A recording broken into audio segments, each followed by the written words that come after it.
fair. 50 years. I started 40 years ago at the fair. Yeah, right. So, this is a Rasmussen song that I heard a friend do, and I said, ooh, I better learn that. And I'll leave you with this. My boyfriend walked out on me. It's over now, it's plain to see. Now I'm alone, I guess I'll go home. But of all the lovers that I have had, he wasn't the best, so I'm not too sad.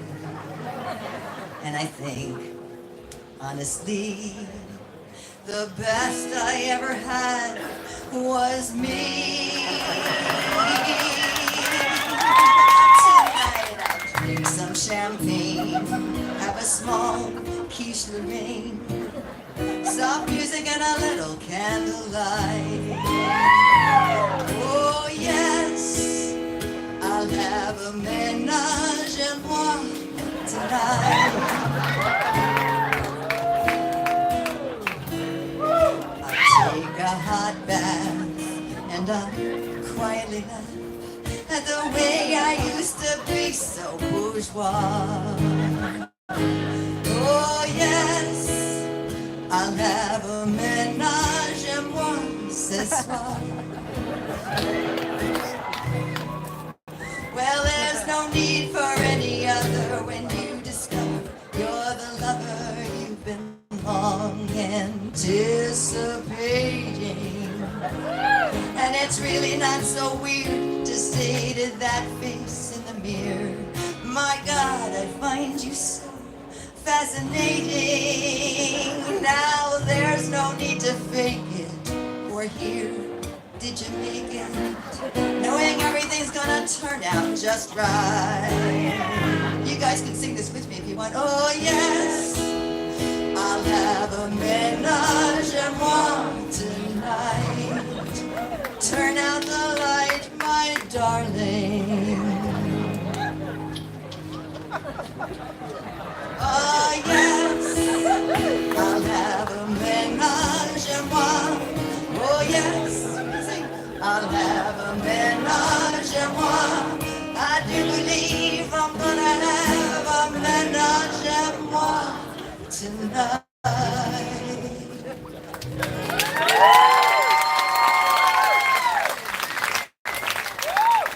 Thanks so much. Thanks so much. This next gentleman coming out has a road named after him at Country Fair. He's done so much work at Country Fair. And I'll just bring him out right now. The Cold Steel and Hot Licks. Uh-oh. The Cold Steel and Hot Licks of Mose Wright.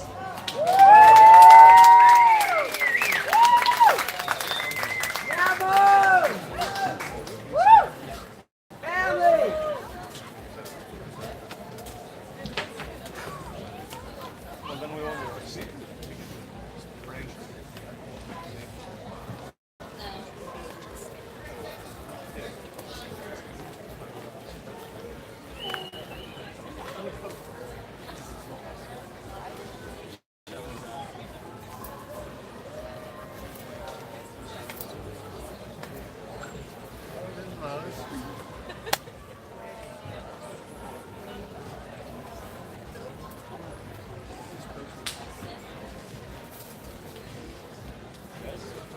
How testy are we?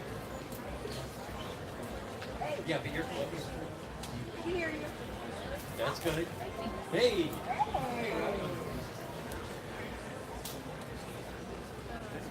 In theater, that's called foreshadowing.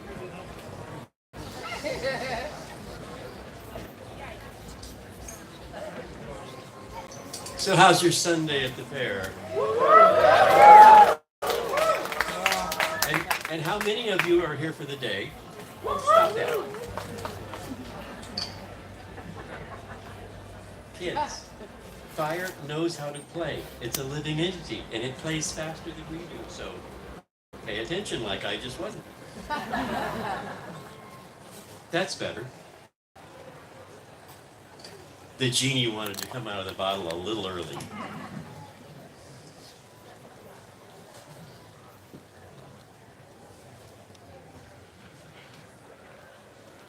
Not quite yet. I'm still warming up. Patience. Now, I don't know whether you're a rural or an urban crowd. Kind of hard to tell at the country fair. But a rural crowd knows the importance of a clean and well-trimmed wick, unlike most urbanites. So I'll just explain that, ask your patience as I set mine, and we'll be on with the show.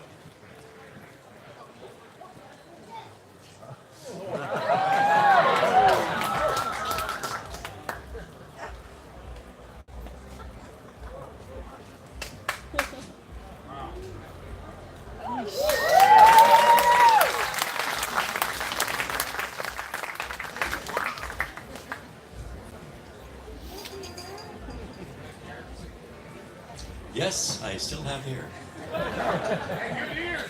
Last I looked, anyway, I still had hair. What the wind allows. Now, I want to let you know that there are practical applications of even such a flamboyant lifestyle as mine.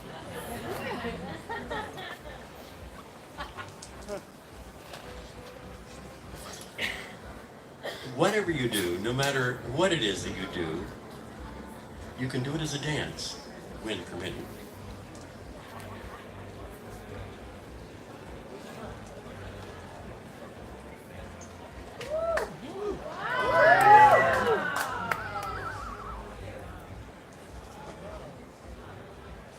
Oh, my big chance in out of gas.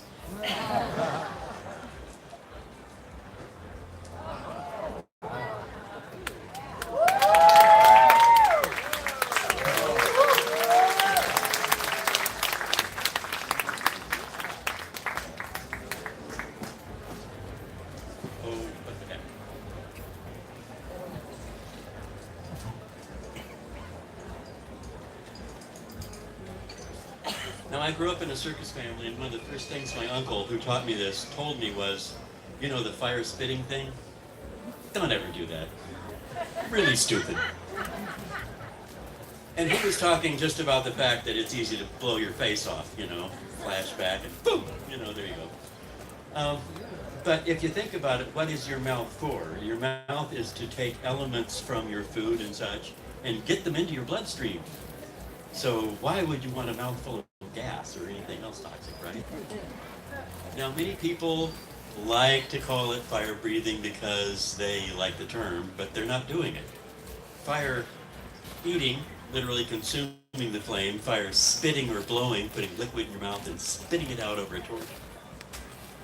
Or fire breathing, which is more literally juggling the flames with my mouth.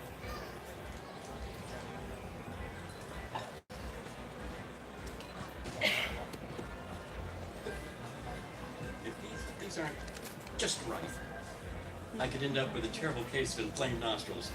There we go.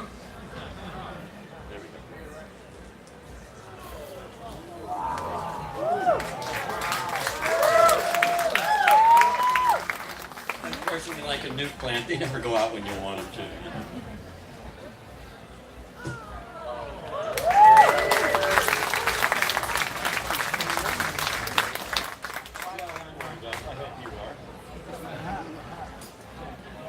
What's left of my mustache, I will go directly to the point. So if you've been wondering over the years what the trick to sword swallowing is, allow me to demonstrate. You see, it's really very simple. The only trick to sword swallowing is obviously not in the blade, nor, friends, is it in my throat.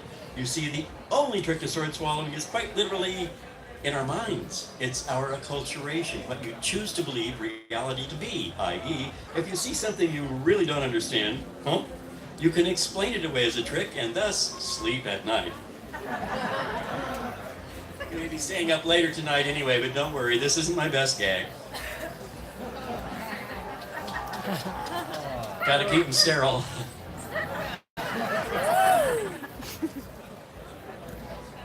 You look like a fun-loving crowd. How about sword swallowing the hard way? No.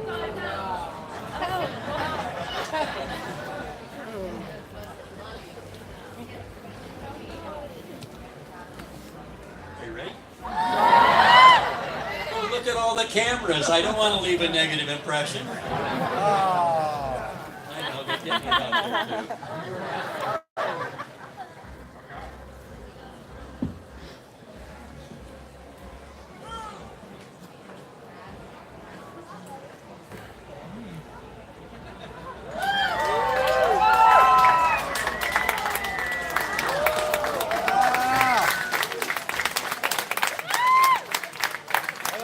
Thank you. It improves the posture and it'll clean your contacts like that.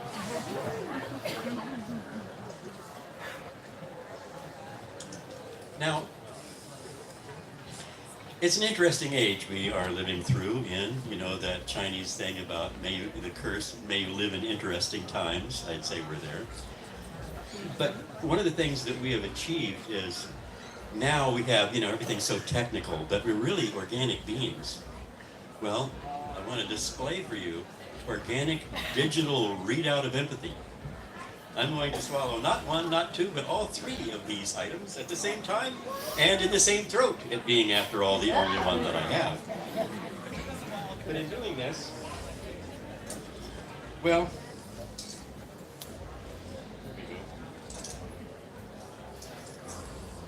in doing this, you'll note, if you look around, your friend's digits traveling across the chest until finally, ah! Like that. Most of them tend to peak between the fingers later on. But fear not, I've been doing this for 40-some years, and I can still drink and not leak, okay? It's all right. Oh. Start with the raspberry one. But then again, so's my act.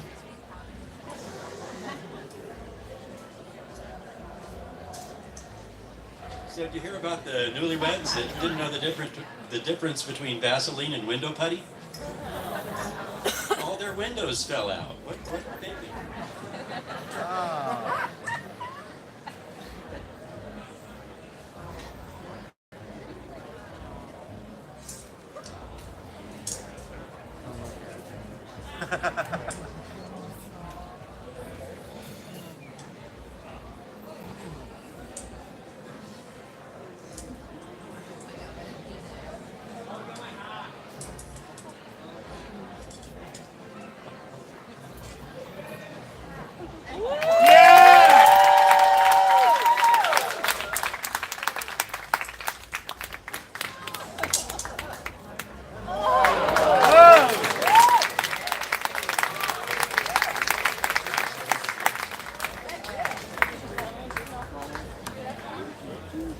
No, it's true. I do come from a circus family.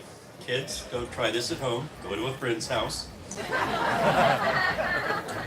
But I should say, although I didn't have this crammed down my throat from an early age, I did realize very early on what amazing beings we are. We can attain what we have been led and bred to believe is impossible. Now, this is how I choose to bow, as it were, to the economic situations of the day. We'll get to that in a minute. But, you know, kind of chokes me up.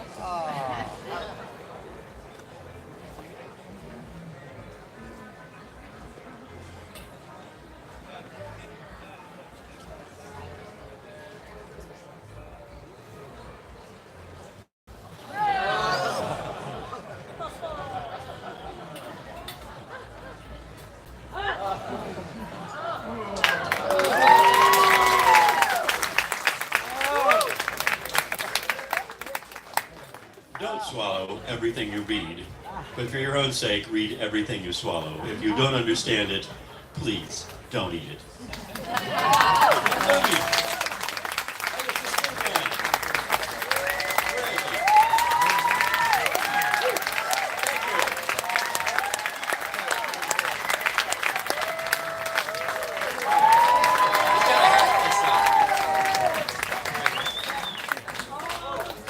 So Before you run away. these are hats, and we turn this into a verb, to hat a crowd. So you can take some out if you need some, put some in, is our preference. But catch the hat. So I'm going to the back. Three. Anything that you have.